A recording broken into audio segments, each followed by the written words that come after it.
బయట ప్రపంచం చాలా కఠినంగా ఉంది.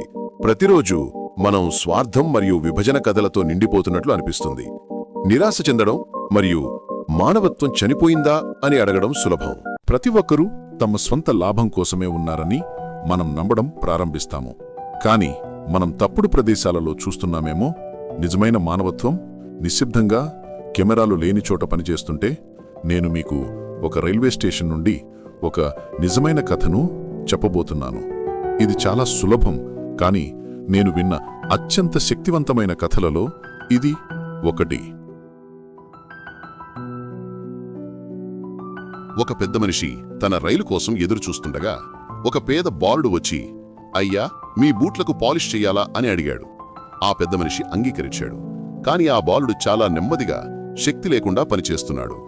ఆ పెద్ద మనిషికి అసహనం వేసి, నీ చేతులు త్వరగా కదుపు అన్నాడు. అంతలోనే మరో బాలుడు అక్కడికి వచ్చి మొదటి బాలుడిని సున్నితంగా పక్కకు జరిపి చకచకా బూట్లను మెరిసేలా పాలిష్ చేశాడు. ఆ పెద్ద మనిషి ఆశ్చర్యపోయాడు. కాని ఇప్పుడు అతనికి ఒక సమస్య వచ్చింది. డబ్బు ఎవరికి ఇవ్వాలి?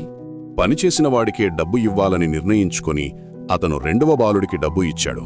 కాని ఆ తర్వాత జరిగిన దానికి అతను నిశ్చేష్టుడయ్యాడు.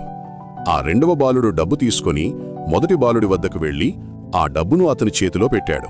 ఆ పెద్ద మనిషి ఆశ్చర్యపోయి అతన్ని వెనక్కి పిలిచి, ఏమిటిది అని అడిగాడు. ఆ బాలుడు వివరించాడు. అయ్యా, మొదటి బాలుడు రైలు ప్రమాదంలో గాయపడ్డాడు. అతని కాళ్ళు, చేతులు బలహీనపడ్డాయి. కాని అతను చాలా ఆత్మాభిమానం కలవాడు. అడుక్కోలేడు.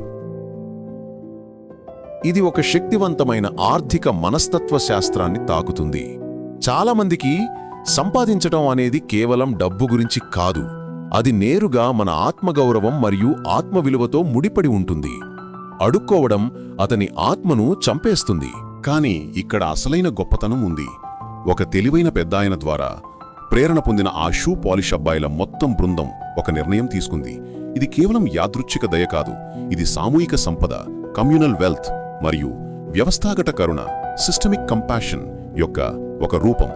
వారి పెద్దాయన వారికి బోధించారు, మనం వేరువేరుగా కనిపించినా మనమందరం ఒకే ఆత్మలో భాగం. కాబట్టి ప్రతిరోజు ప్రతి అబ్బాయి ఒక జత బూట్ల సంపాదనను వారి స్నేహితుడికి ఇస్తారు. ఆర్థిక మనస్తత్వ శాస్త్ర దృక్కోణం నుండి ఇది అద్భుతమైనది. ఇది అవమానకరంగా అనిపించే భిక్ష కాదు. ఇది పంచుకున్న సంపాదన. ఇది అతని పని చేసే సామర్థ్యాన్ని, సమాజంలో అతని పాత్రను మరియు ముఖ్యంగా అతని మానసిక శ్రేయస్సును రక్షించడానికి రూపొందించబడిన ఒక వ్యవస్థ. ఆ పెద్ద మనిషి మానవత్వం ఇంకా బతికే ఉంది అని అనుకుంటూ నిశ్చేష్టుడయ్యాడు. ఈ కథ మనకు డబ్బు మరియు మనస్తత్వం గురించి చాలా లోతైన విషయాన్ని బోధిస్తుంది. ఇక్కడ నేర్చుకోవలసిన పాఠం, మనం తరచుగా ఆర్థిక శాస్త్రాన్ని జీరో సమ్ గేమ్గా చూస్తాము. నేను గెలిస్తే మీరు ఓడిపోతారు. కాని ఈ అబ్బాయిలు నిజమైన కొరతను ఎదుర్కొంటున్నప్పటికీ సమృద్ధి మనస్తత్వంతో పనిచేశారు. వారు వ్యక్తిగత లాభం కంటే సామూహిక శ్రేయస్సును ఎంచుకున్నారు. ఒక అబ్బాయి అదనపు సంపాదన కంటే సమూహం యొక్క భావోద్వేగము మరియు ఆర్థిక ఆరోగ్యమే ఎక్కువ విలువైనదని వారు అర్థం చేసుకున్నారు. కాబట్టి చుట్టూ చూడండి. మానవత్వం చనిపోలేదు. అది నిశ్శబ్ద ఒప్పందాలలో, పంచుకున్న భారాలలో ఉంది. మిమ్మల్ని మీరు ప్రశ్నించుకోండి. మీ వనరులను కేవలం ఒక వ్యక్తిగా కాకుండా ఇతరులను పైకి లేపడానికి ఒక వ్యవస్థలో భాగంగా మీరు ఎలా ఉపయోగించగలరు? మీరు ఎప్పుడూ చెయ్యగల అత్యంత విలువైన పెట్టుబడి అదే.